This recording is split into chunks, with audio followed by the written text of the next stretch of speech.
ஜெயிக்கணும்னு நினைச்சா நீ உழைக்கணும். நீ ஜெயிக்கிறதுக்கு 2 வருஷம் ஆகலாம், அல்லது 10 வருஷம் ஆகலாம், அல்லது 20 வருஷம் ஆகலாம், ஏன் 40 வருடம் கூட ஆகலாம். ஆனா உழைக்கிறவன் மட்டும்தான் இந்த உலகத்துல ஜெயிப்பான், மத்த எவனும் ஜெயிக்க மாட்டாங்க. உழைக்கணும், கடுமையா உழைக்கணும்.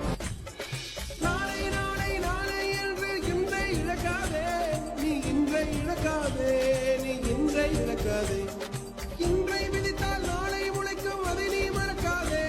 நீ அதை நீ மறக்காதே, நீ அதை நீ மறக்காதே. இந்த இடத்துக்கு வர்றதுக்கு நான் ரொம்ப கஷ்டப்பட்டிருக்கேன். எவ்வளவு பயிற்சி பண்ணிருக்கேன் தெரியுமா?